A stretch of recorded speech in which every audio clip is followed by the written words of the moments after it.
Teen in the System by Darron Jackson. The bus ride to the penitentiary where I was sentenced to spend the next 60 years felt like the longest ride of my life. Every time the bus turned, my stomach turned. Every time the bus stopped, my heart stopped. With every bump in the road, I felt a lump in my throat. The first thought that came to my 17-year-old mind was hell on earth. When I first made it into the dimly lit cell house, I was first hit by the stench of the hundreds of men tightly cramped inside of the tiny cells. The tiny cells stretched down the gallery too far for my eyes to see, and the sight was an eerie resemblance to the images of how slaves looked on the slave ships on their way to America. Within the first week of getting to prison, I finally got a chance to get out of the small cage and go to the yard.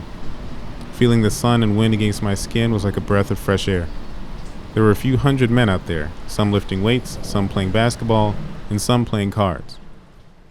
The next few yards, I spent most of the time on the phone, talking to family, and while on the phone, I would always see the old-timer who I sat at the table with during chow, utilizing the entire 2-hour yard period running laps.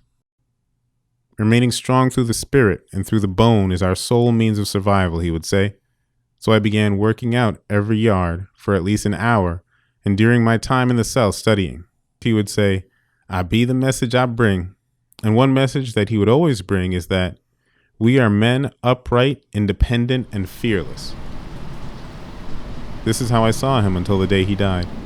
He lost his battle to lung cancer 12 years after I met him. He wasn't the first person in the system who I considered a brother to lose his life, nor was he the last.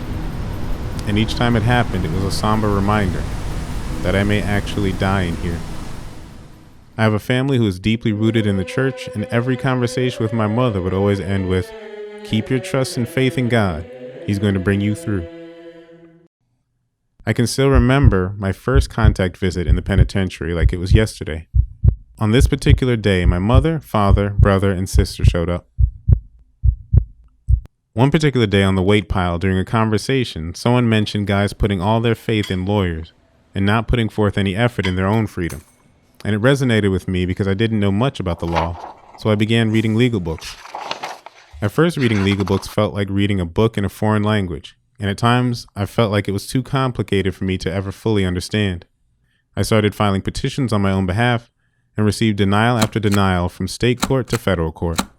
But as years progressed, I got better with experience and better with age. Many of the books were self-help books pertaining to investing in real estate, and small business planning for the future was a seed planted in my mind when I ended up with a cellie from my neighborhood. He had been locked up 16 years and was on his way home in 2, so his mindset was different from everyone else I encountered. He would also speak about the importance of living a life beyond the organization. And no matter what I do in life, always make sure that my good deeds outweigh my bad deeds on the scale of justice, which is a common thread of all religious doctrines. I went from thinking about living or dying in prison to thinking about living a successful life beyond prison. At this point is where I began to realize that I made the transformation from a teen in the system to a man in the system. That bus ride to the prison took me on a long journey, literally and figuratively. And although my sentence was vacated, I'm back in the county for resentencing. And in the meantime, my journey in the system continues. I Am From poem by Darron Jackson. I am from Aldi's every payday, from watermelon and banana pudding. I'm from the brick house that's low-key, westerns on TV, blues on the radio, and the smell of cooking in the kitchen. I am from the bushes in front of the house, covered with snow and Christmas lights during the winter.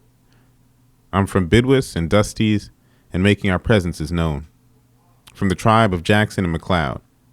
I'm from the big family that always rolls deep and stands united. From money don't grow on trees and be in the house when the streetlights come on. I'm from going to church on Sunday and getting dressed up every Easter. I'm from the west side of Chicago to the western suburbs in Greenville, Mississippi. Pinto beans and cornbread. From the family that stuck with me during these 2 decades in prison, the immediate family to extended family checking in when they can and always lending a helping hand. The flicks in the property box is your most prized possession when you're in the can, because cherishing your memories is the plan.